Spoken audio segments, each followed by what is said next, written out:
রাজা, জীবন যুদ্ধে পরাজিত হয়ে বেঁচে থাকার চেয়ে মৃত্যু অনেক ভালো। তুমি মেধাবী ছাত্র, আজ না হোক কাল তুমি তোমার মেধা দিয়ে চাকরি অবশ্যই পাবে, এটা আমার বিশ্বাস। স্যার, বিশ্বাস নিয়েই তো বেঁচে আছি। স্কুল কলেজে যারা আমার পেছনে পড়েছিল, আজ তারা এই সমাজে বড় চাকরিজীবী, কারণ তাদের মামা খালু আছে, আছে রাজনৈতিক সহযোগিতা। রাজা, আমি সব জানি, এও জানি 10টি সৎ লোকের সাথে একজন অসৎ লোক সত্যি বেমানান, কিন্তু তবু বলবো ওই নোংরা রাজনীতির কথাটা কখনো বলবে না। কিন্তু স্যার, আর কতদিন এভাবে চলবো? আপার টিউশনি করে যে টাকা পায় তা দিয়ে সংসার চালানো খুবই কষ্ট, এদিকে মায়ের যন্ত্রণা, সব মিলিয়ে আমি। রাজা, ইতিহাস ভুলে গেলে চলবে না, চেষ্টা করো, চেষ্টা করলে তোমার মতো ছেলের চাকরি অবশ্যই হবে। আমি শুধু তোমাকে বলবো, শুধু বলবো নয়, বলতে পারো তোমার শিক্ষাগুরু হিসেবে তোমাকে আদেশ করব, জীবনে প্রতিষ্ঠা পাওয়ার জন্য অসৎ পথ অবলম্বন করবে না। তথাকথিত স্বার্থান্বেষী রাজনীতিবিদদের কেউ পছন্দ করে না। আমি জানি স্যার। ও, ভালো কথা। মানিকজোর মানে তোমার সবচেয়ে প্রিয় বন্ধু বাদশাহ, বাদশার খবর কি? ও এখন কোথায়? জানি না স্যার, দীর্ঘদিন যাবত আমি ওর কোনো সংবাদ জানি না, আমি ওর কোনো খবর নিতে পারি না। সম্ভবত এই শহরেই আছে, হয়তোবা বেকারত্বের অভিশাপে জর্জরিত, আর নয়তো চাকরি নিয়ে ব্যস্ত। দুনিয়ার মানুষ বুঝি আর কাজ পাচ্ছে না, তারা সবাই বসে বসে খাচ্ছে। এমএ পাস, শক্ত সবল শরীর, তার জন্য বলে কাজের মহামারী লেগেছে। কম বললে মা, কম বললে। বলো ভয়ানক দুর্ভিক্ষ লেগেছে। দুনিয়ায় সব কিছু চাইলে পাবে, কিন্তু চাকরি পাবে না। তুই থাম, তোর জন্যই তো কাজ পাচ্ছে না। বেকার বসে খেতে পারলে আর কেউ কি কাজ করে? ওসব কথা বলো না মা, রাজার দুঃখ আমি বুঝি। কোনো শিক্ষিত ছেলেই চায় না বেকার জীবন কাটাতে। আসি মা। রাজা, রাজা, কি রে, ইন্টারভিউ দিতে যাবি না? বুবু, কতই তো ইন্টারভিউ দিলাম, কিছুই হলো না। ইন্টারভিউ একটা সাজানো নাটক হয়ে গেছে, তাই ইন্টারভিউ দিয়ে কোনো লাভ নেই। লাভ নেই মানে? নেপোলিয়নের কথা শুনিসনি? একবার না পারিলে দেখো শতবার। নেপোলিয়ন? ওই নেপোলিয়নের যুগ অনেক আগেই শেষ হয়ে গেছে, এখন একবার না হলে শতবারেও হয় না। আমি বলছি, আরে এবার তো চাকরিটা হবেই। প্রতিবারই তুই বলেছিস বুবু, কোনোবারেই হয়নি, শুধু শুধু তোর টাকাগুলো নষ্ট। আমার টাকা নষ্ট হচ্ছে বলে তোর দুঃখ করতে হবে না। এখন যা, জলদি করে ইন্টারভিউ দিতে যা, এটা আমার আদেশ। জো হুকুম। আদেশ যখন তখন যাচ্ছি। আচ্ছা বলুন তো, ক্রিকেট বলের ডায়ামিটার কত? ক্রিকেট বলের ডায়ামিটার অ্যাকাউন্টস ক্লার্কের জীবনে কোনো কাজেই আসবে না স্যার। হোয়াট? অ্যাকাউন্টস ক্লার্ক বলে তার জীবনে সৌখিনতা থাকবে না? আপনি আসতে পারেন। নেক্সট।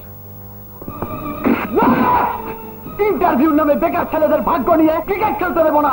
আমাদের সিলেবাসের কোথাও ক্রিকেট বলের ডায়ামিটার লেখা নেই, সুতরাং আপনাদের খেলার ব্যাটের মধ্যে আমাদের ভাগ্যকে বল করে সেঞ্চুরি হাঁকাতে দেবো না।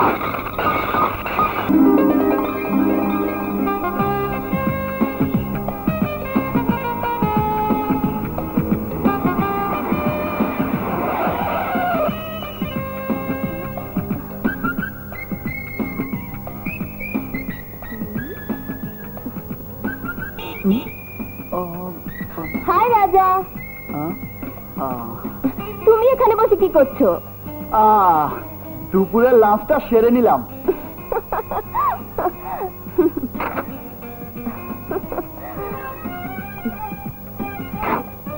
লাঞ্চ? ভনরুটি আর কলা খেয়ে দুপুরে লাঞ্চটা সেরে নিলে? তার মানে তোমার এখনো চাকরি হয়নি।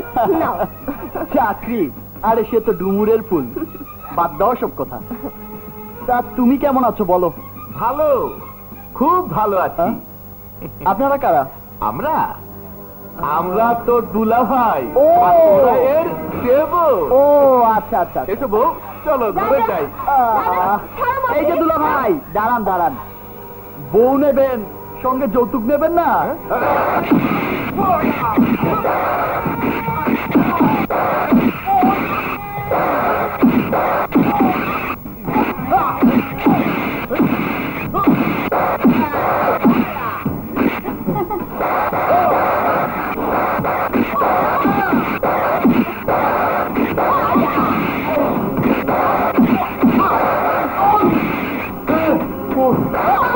ওরে বাবা রে,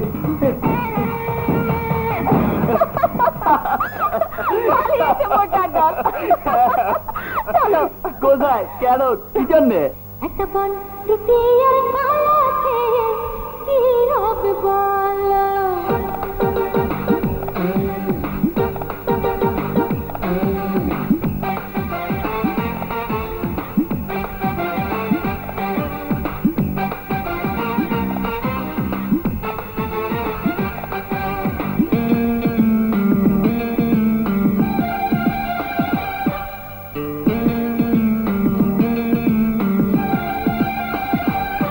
একটা বনের রুটি আর কালা খেয়ে কি হবে বলো?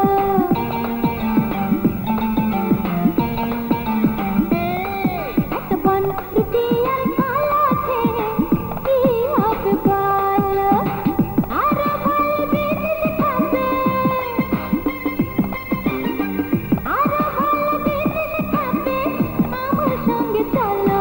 একটা বন রুটি আর কালা খেয়ে কি হবে বলো?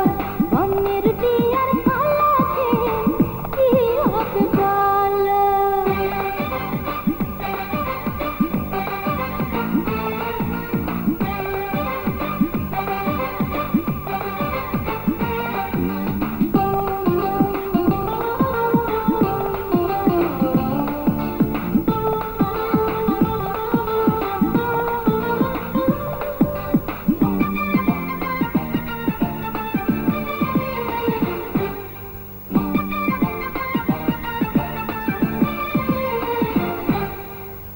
একটু ভালো জিনিস খেলে শরীর থাকে ভালো, নইলে হঠাৎ নিভে যাবে তোমার প্রাণের আলো।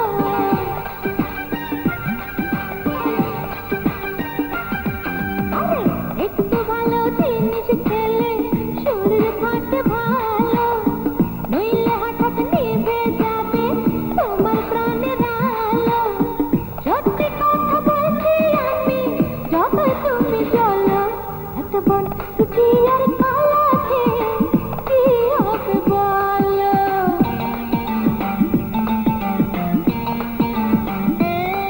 একটা বন রুটি আর কালা খেয়ে কি হবে বলো? আরো ভালো জিনিস খাবে, আরো ভালো জিনিস খাবে, আমার সঙ্গে চলো। একটা বন রুটি আর কালা খেয়ে কি হবে বলো? বনের রুটি আর কালা খেয়ে কি হবে বলো?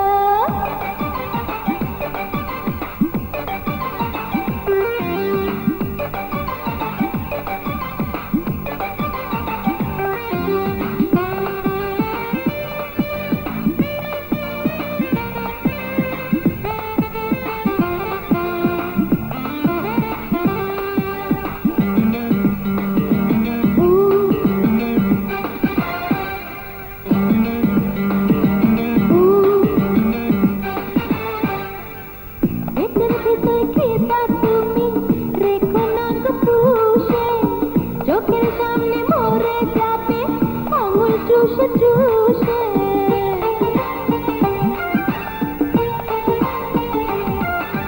ও পেটের ভিতর খেতা তুমি রেখো না গো পুষে, চোখের সামনে মরে যাবে আঙুল চুষে চুষে। এত কঠিন হয় না গো, একটুখানি বলো। একটা বন রুটি আর